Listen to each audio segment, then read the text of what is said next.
Gila Kesla, hello. New Guam Ingrid Brown. My name is Ingrid Brown, and welcome to Weird Church in Your Ears, Weird Church in My Home. I'm currently not in the church, but Weird Church is wherever we are gathered to do things weird churchy, and so we are here together. This is actually if you're watching this on YouTube, this is my prayer corner, and if you're listening, you'll just have to imagine it. But I do want to offer you a warm welcome in whatever way, in whatever space you're joining us, because Weird Church is a state of mind, not a place, although it is also a place. But it is a place of belonging. It's a community of spiritual exploration, a place where we come together to learn, to wonder, to talk, to pray, uh, and to allow our hearts to be opened and shifted in the ways that they need to on the day that they are. This is a place and a space and a community where there are no barriers to belonging. You're welcome to join us no matter your race, religion, sexual orientation, gender identity, family structure, whether you decided a long time ago that church is not for you, or if you know that church is for you. You are welcome.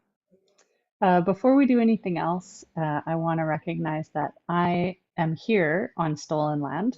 I'm on Kwakwalawak territory, and so I want to make sure that we recognize the land that we are on. So if you also are on Comox First Nation territory or anywhere along the land of the Kwakwalawak, the Kwakwala speaking peoples, um, or whoever's land you are on, I invite you to just pause and breathe for a moment. Just allow your gratitude to sink into the earth, into the land below you, giving thanks for the ancestors past, present, and future for the place you get to move around and live and hang out.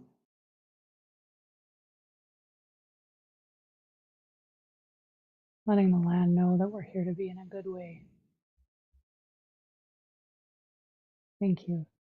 If you are on Kwakula territory, the word that we've been focused on for the month is Gela Kesla, which just means welcome. It's a greeting word, but it also means thank you.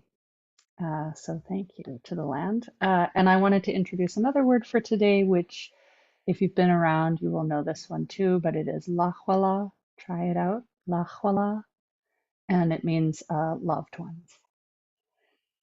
So whether you're part of the Sunday community or the Thursday community, or you're just having a listen or a look to see what we're about, you are always welcome to explore the website, explore anything that we have on social media, send us an email, shoot us a text.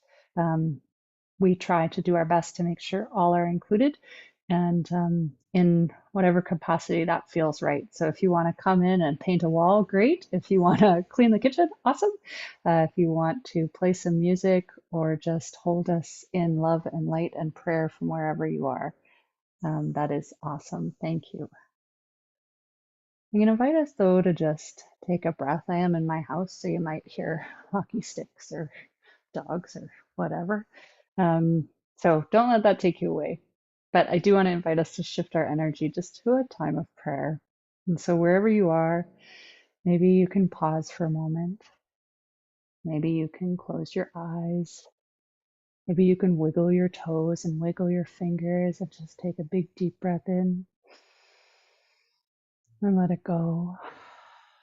Allowing ourselves to be present in this time, in this place, in this space.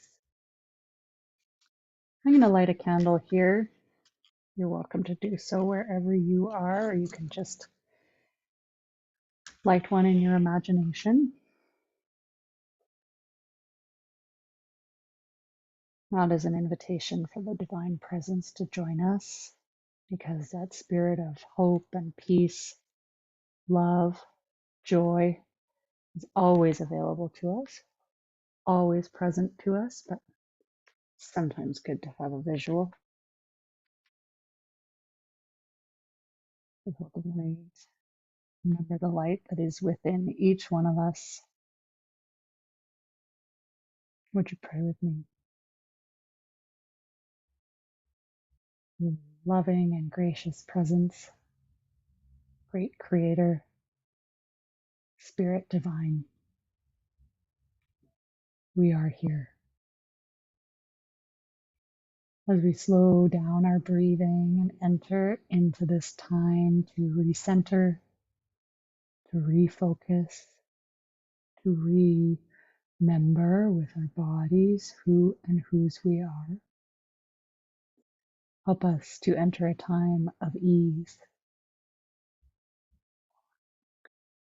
As we breathe, allow our exhale to take with it all that we need to let go of, all that no longer serves us, all the challenges and defeats and worries and regrets of the week behind us.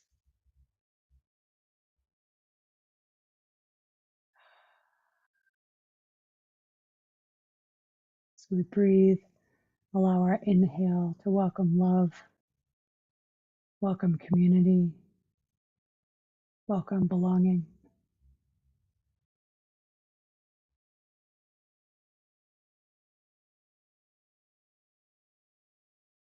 In that inhale and exhale, that exchange, may we come to know you and by extension ourselves even better. Open us to new learning, to growing relationship, to trust in your love. Show us how. Amen.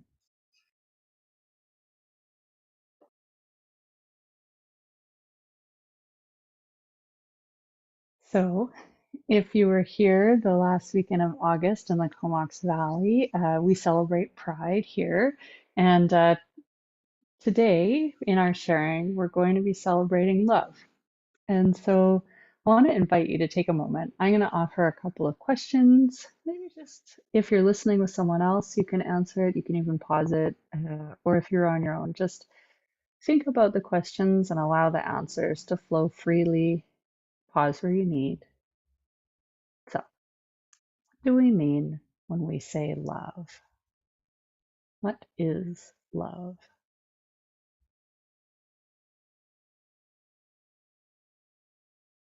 What does love look like?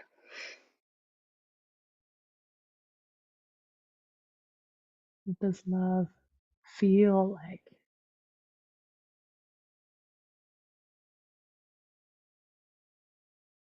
How do you know you are loved?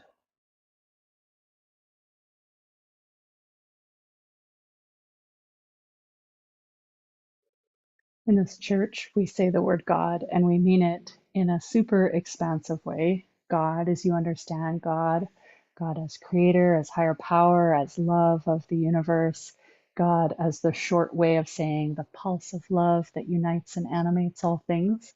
Um, I don't think that, well, I want to share love from a couple of different traditions today, starting with the Sikh tradition.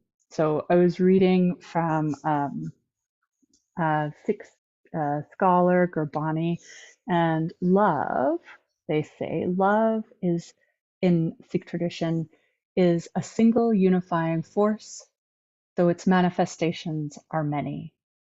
Love is a state of mind that brings radical change, making one free of physical, biological, and physiological determinisms. And it is through love that we can gradually extricate ourselves from the social conditioning of class, tradition, and culture, from prejudices that prevent us from seeing the essence of Waheguru, God, in all creation.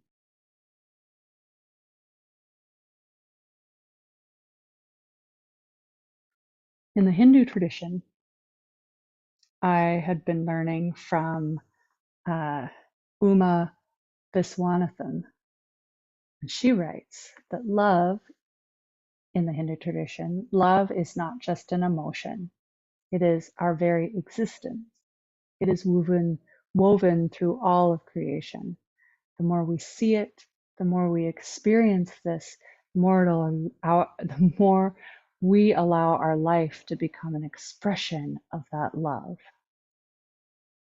She goes on to explain that the belief in Hinduism is that love is a fundamental part of the divine nature, and that source of all existence, that divine, is the embodiment of infinite love, and that divine love is regarded as the unifying factor that unites all beings and permeates the universe as a whole.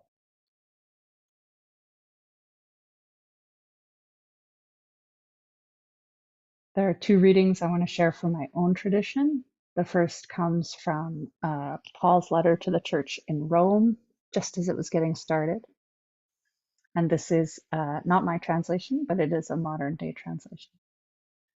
Do you think anyone is going to be able to drive a wedge between us and God's love for us? There is no way.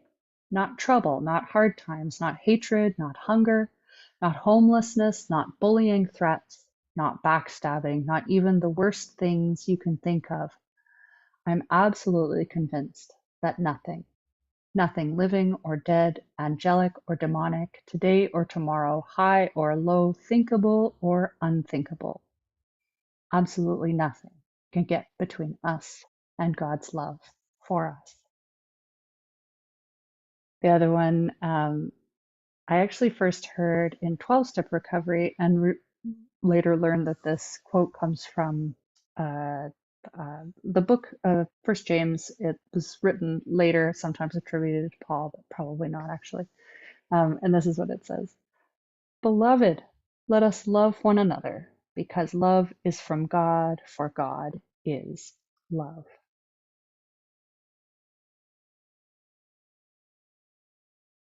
Now I wanted to shift to the Jewish tradition, and specifically the Hebrew word for love.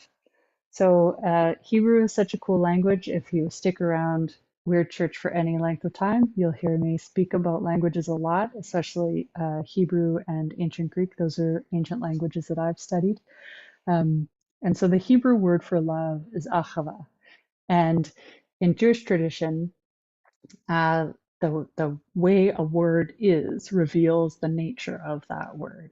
And so the word achava is two consonants. In Hebrew, there's only consonants and the vowels get filled around. And it's ch and v, and that means to give. And so the essence of real love, the core of what it means to love, is that it must be expressed in action.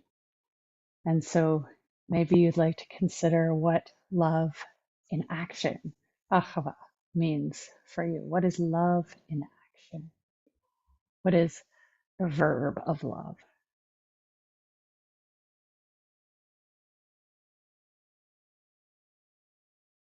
There's one more thing I want to share. It is from the book Starlight by Indigenous writer Richard Wagamie. And this is what he says about love. Love is unbroken country. Every step you take deeper into it changes you, makes you more, changes the geography of who you are. And if you're brave enough to enter it alone and find your place in it, you can't never be lonesome again, on account you come to live in everything love touches.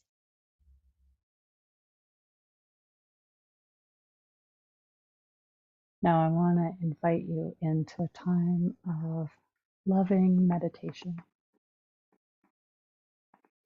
And so if you are in a place where you can physically do this, I invite you to do it. And if you are in a place where you have to sort of keep walking or riding the bus or whatever it is you're doing, you might be able to close your eyes, unless you're driving. Please do not close your eyes. And either with the hand of your imagination or your physical hand, just place a hand over your heart. I'm going to start with the prayer of 3 deep breaths.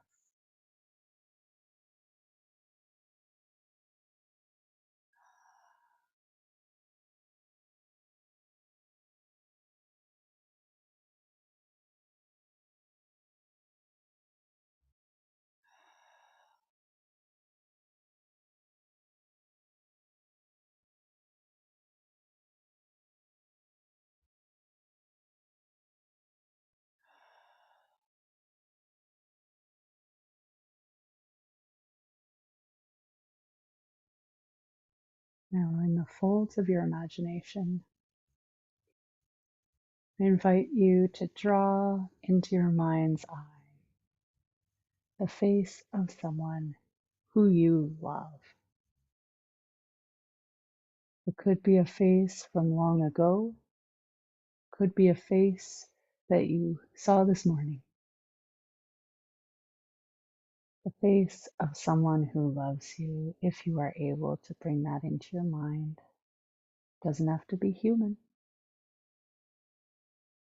The face of one who loves you. They don't have to be living.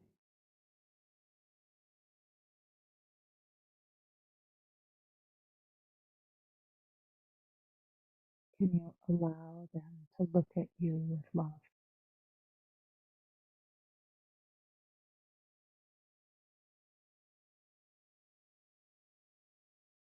Can you receive their loving gaze and welcome it into your whole self?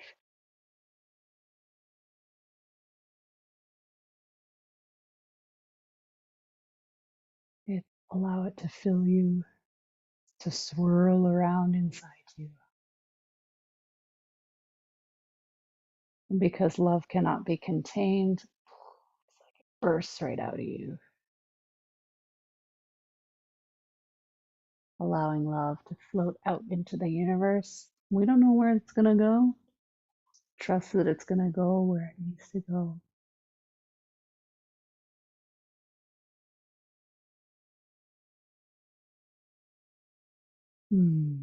Let me say thank you to that lovely, loving face. And allow in your mind's eye to bring up the face of one who you love deeply. Maybe it's the same face. Maybe it's a face from long ago. Maybe it's a face you saw this morning. Maybe it is a non-human face.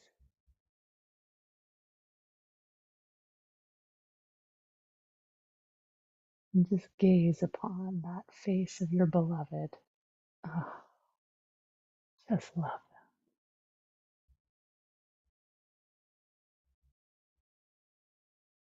them. Allow your love to flow to them wherever they may be, sitting right beside you in another dimension, plane of existence, across geography. Allow your love to flow freely without fear.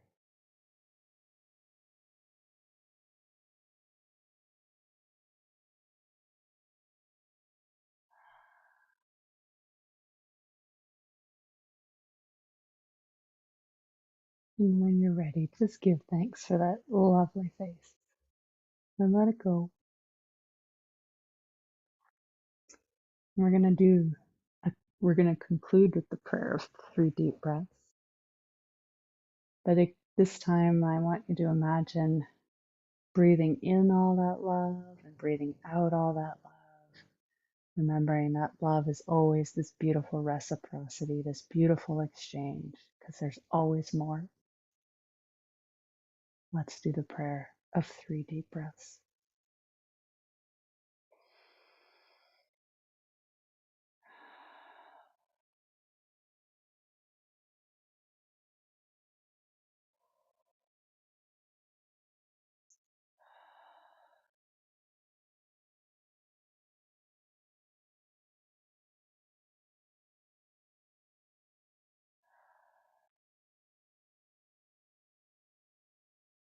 Amen. I'm going to blow out this candle.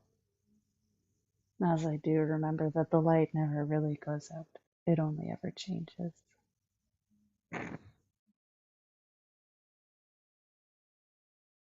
Blessings, beloved ones, as you go on from this time and this place and this practice. I don't know if you can hear the giggles in the background, the teenage giggles from the next room, but maybe you can feel the joy. Um, and as you go out from this practice, know that you are loved. You are held in this like pulse, this web, this universe of love, where it is safe to let go of old ideas of love. It is safe to try on new and safe and comfy and cozy ideas of love. And it is safe to show up and love yourself because you are beautiful. You are a precious child of God. So I dare you to believe that and to walk it in every day of your life. Amen. Thanks for joining me. If you want to, you're always welcome to watch again or share with a friend. If you want to make any sort of financial or action-y contribution to Weird Church, you could send over e-transfers or shoot us an email or a text and just say, hey, you know what? I have this great idea. Or, oh, you know what? I bet that office needs some help. I could really help you with that. Um, and just, yeah, I hope that you rest well and start to trust in the love that holds you every day. See ya.